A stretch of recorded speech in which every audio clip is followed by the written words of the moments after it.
what's up? You want to give me your tickets, please? Yes. Yeah. Your ticket? Algo.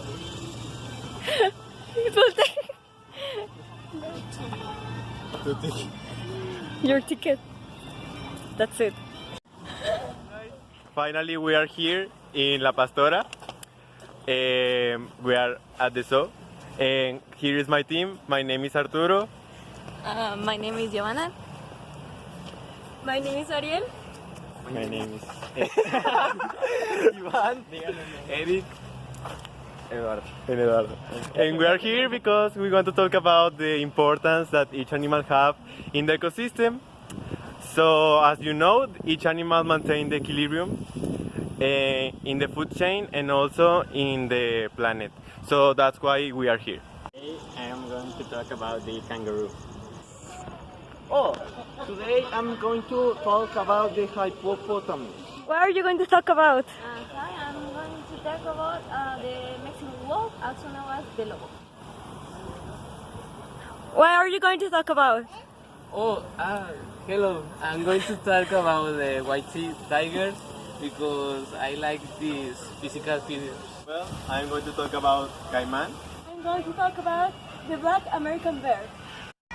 We have the red kangaroo. Its scientific name is Macropus rufus.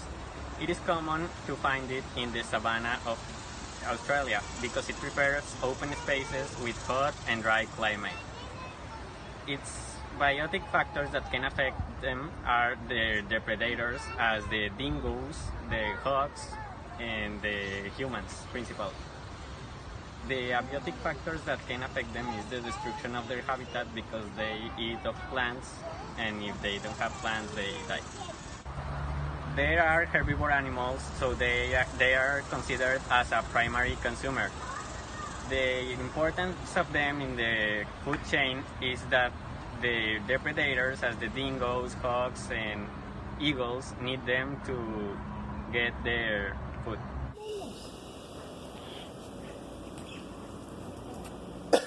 Can you tell us what are you going to talk about?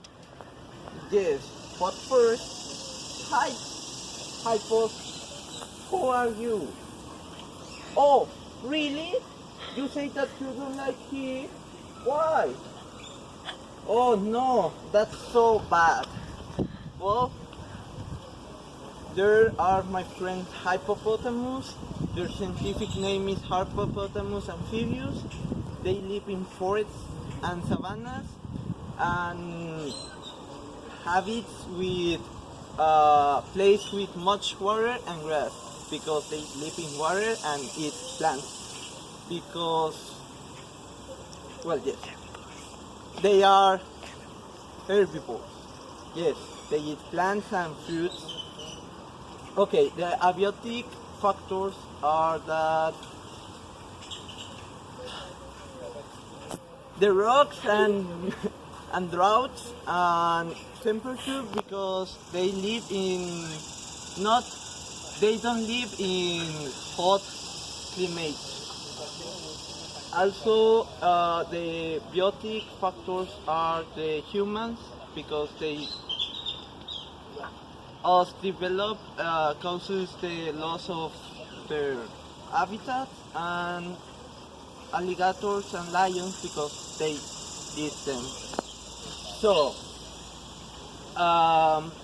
their importance in the food chain is that they segregate a type of silicon, and this causes that the plant can survive because the plants use the silicon, and they eat plants, so their place in the food chain is the primary It is a primary. primary consumer because they eat plants, but they be eaten by lions and alligators. That's it? Sí. Say goodbye. Goodbye, friends. Bye bye. Hi. Hi, this is the Mexican gray wolf, and well, its scientific name is Canis lupus goyeli, and it is a subspecies of the gray wolf. The main difference between them is that this is shorter than the gray wolf. Well, the habitats they habit in deserts, but they prefer mountain forests and scrubble. Well, the climate is dry and desert. Well, and they interact between biotic and abiotic factors. The biotic factors are the living beings, and the abiotic factors are all of those that are not living beings. One of the biotic factors is the parasites, and one of the abiotic factors is the climate and the destruction of their habitat. Well, they are consumer type tertiary because they eat animals of the primary and secondary like consumer type. Well, they. What's that?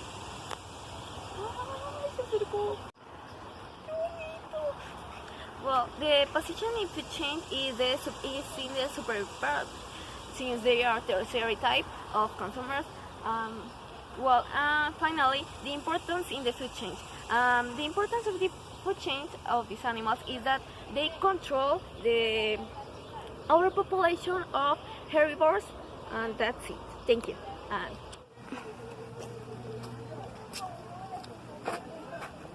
Is what I see?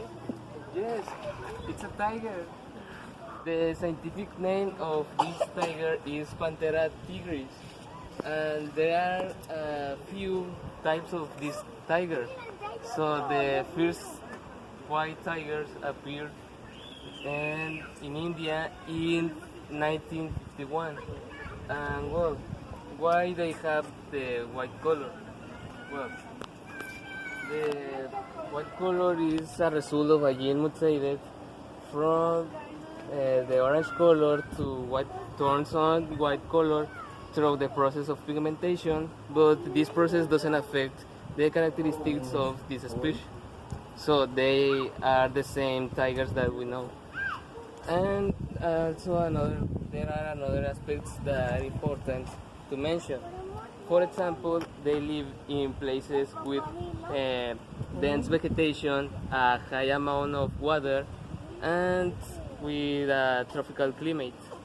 So they feed from another living beings, such as the wild boar, the deers, and another types of these animals. And well, something else that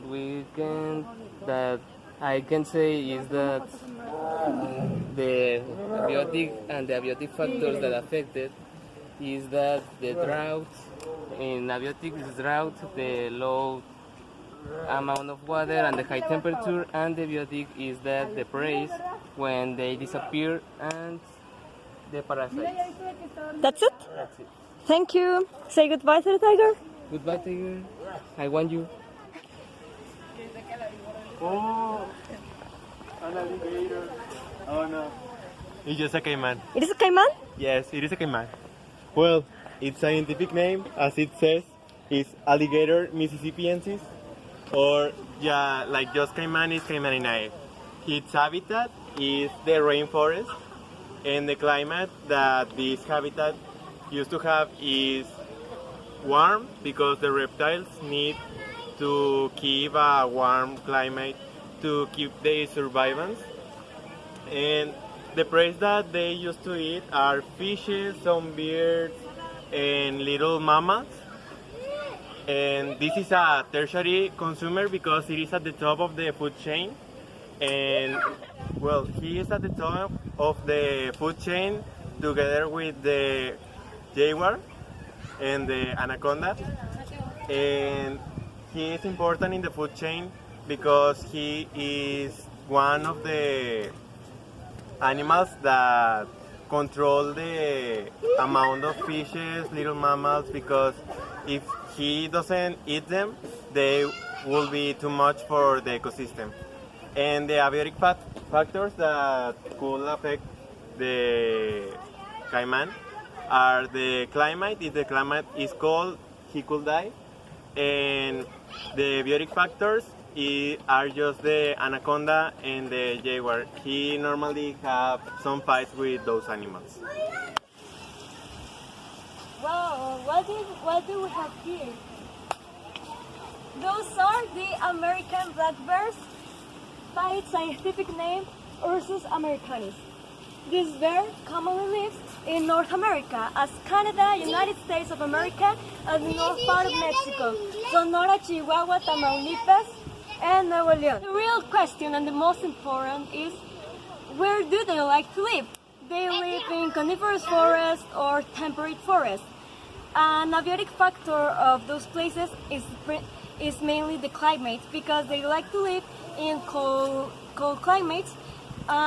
We know that the bears hibernate in the winter, but here in Mexico, it is not too cold to the elements to be freeze or unable to the birds to eat it.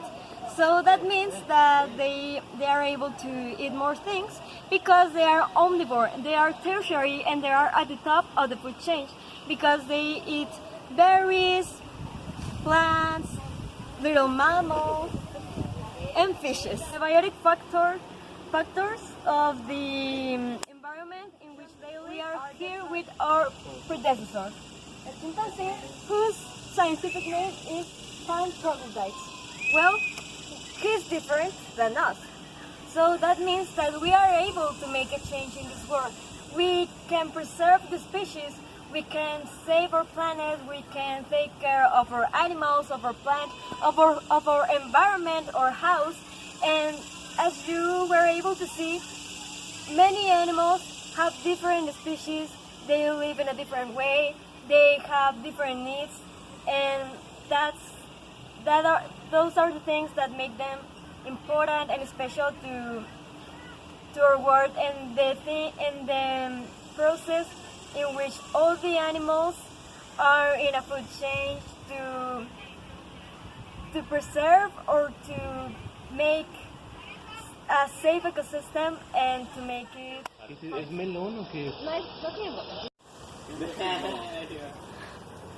Tiene su puentecita. Ah, sí, ahí está.